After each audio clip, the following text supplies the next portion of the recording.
हत्यारों को डर आहें वे आंसू सिसकियां दे दो, जहां पर कहर बरपाया वहीं पर फांसियां दे दो। इन्हें फांसी चढ़ाने में तुम्हारे हाथ गर कांपे तो इस आवाम के हाथों में इनकी रस्सियां दे दो।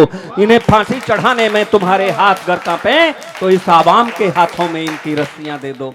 इस समय आप देख रहे हैं सबरस टीवी। तोड़ दो उखाड़ और उनमें प्राण फूंक दो, कर दो घर घर में खड़ा भगत और सुभाष को, आशा को दो जन्म और जिंदा गाड़ दो निराश को, फूंक दो भुखमरी और लावारिस लाश को, देशभक्त बना दो हर तिनके हर हर घास को जो गाय भैंस खाएगी वो भी देशभक्त बन जाएगी और बनेंगे वो भी देशभक्त जिन्हें दूध अपना पिलाएगी। एक बार जोरदार तालियों से भाई अर्जुन सिसोदिया जी को आमंत्रित करें।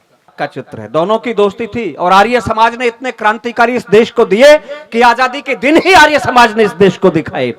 तब कहना चाहता हूं, तुम किस आजादी की बातें, सबको पता है आजादी के बाद जो चंद्रशेखर आजाद की मां भूख से तड़प करके मरी, पंडित राम प्रसाद बिस्मिल की बहन ने दिल्ली के होटल पर झूठे कप धुले पेट की भूख को लेकर के।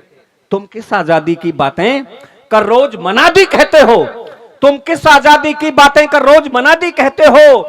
सुखदेव भगत सिंह राजगुरु सबको अपराधी कहते हो, अरे बिस्मिल की बहन मरी भूखी होटल पर झूठे कप धोकर गद्दारों ने गद्दी भोगी, इसको आजादी कहते हो। मैं सिर्फ इतना कहना चाहता हूं, चाहे पहलगाम हुआ हो, चाहे दिल्ली में बम विस्फोट हुआ हो, एक जिम्मेदारी आपको सौंपना चाहता हूं। मैं बहुत देर आपके बीच में नहीं, मैं जानता हूं आप बहुत देर से बैठे हैं और सर्दी भी बहुत है, सबको अगले दिन के काम भी करने होंगे, लेकिन आप बैठे हैं तो 10 मिनट मेरे साथ जुड़ करके बैठना।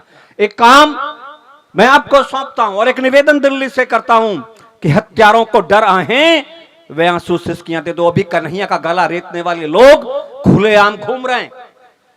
हत्यारों को डर आहें वे आंसू सिसकियां दे दो, जहां पर कहर बरपाया वहीं पर फांसियां दे दो। ये घटना लाल किले पर घटी है तो लाल किले के आंगन में फांसी लगे इन हत्यारों को जिन्होंने ये अभी घटना बम विस्फोट किया।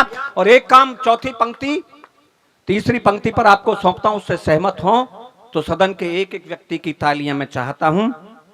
हत्यारों को डर आहें वे आंसू सिसकियां दे दो, जहां पर कहर बरपाया वहीं पर फांसियां दे दो। इन्हें फांसी चढ़ाने में तुम्हारे हाथ गर कांपे तो इस आवाम के हाथों में इनकी रस्सियां दे दो। इन्हें फांसी चढ़ाने में तुम्हारे हाथ गर कांपे तो इस आवाम के हाथों में इनकी रस्सियां दे दो। दोस्तों, मैं पिछले दिन एक घटनाक्रम घटा और घटनाक्रम यह है कि देश की राजनीति ने एक बहुत वर्षों बाद, आजादी के 78 वर्ष बाद एक निर्णय लेने की एक परिचर्चा इन दिनों चल रही है कि वंदे मातरम गीत अनिवार्य रूप से गाया जाए और उसके जो बीच के केवल 2 बंद कभी कभी गाए जाते हैं, बाकी शेष 6 उसमें बंद हैं वो हटा दिए गए और 2 का भी प्रयोग नहीं होता। तो मैं 4 पंक्तियां पढ़ना चाहता हूं। यहां अशफाक उल्लाह खां का चित्र देखिए। पंडित राम प्रसाद बिस्मिल आर्य समाजी थे और उनकी दोस्ती अशफाक उल्लाह खां से थी। ऐसे लोग, ये भगत सिंह, मैं 4 पंक्तियां पढ़ना चाहता हूं सूरज साहब। कि हार नहीं जीत है ये पावन पुनीत है, ये क्रांतिकारी गीत है महान वंदे मातरम। हार नहीं जीत है ये पावन पुनीत है, ये क्रांतिकारी गीत है महान वंदे मातरम।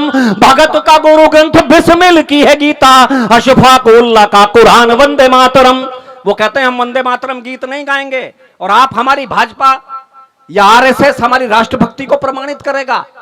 अगर हम वंदे मातरम गीत नहीं गाते, संविधान ने हमें आजादी दी है, हमने कहा वंदे मातरम गीत गाने से राष्ट्रभक्ति तो प्रमाणित नहीं होती, लेकिन यदि आप वंदे मातरम गीत नहीं गा सकते तो गद्दारी जरूर प्रमाणित होती है। हार नहीं जीत है ये पावन पुनीत है, ये क्रांतिकारी गीत है महान वंदे मातरम। भगत का गुरु ग्रंथ बिस्मिल की है गीता, अशफाक उल्लाह का कुरान वंदे मातरम। जेल की दीवारों पे शहीदों ने लहू से लिखी, जेल की दीवारों पे शहीदों ने लहू से लिखी जंगे आजादी की दास्तान वंदे मातरम। इसको फिरंगियों की फांसियां न रोक पाई, इसको फिरंगियों की फांसियां न रोक पाई, शूलियों पे गाया गया गान वंदे मातरम। इसको फिरंगियों की फांसियां न रोक पाई, शोलियों पे गाया गया गान वंदे मातरम।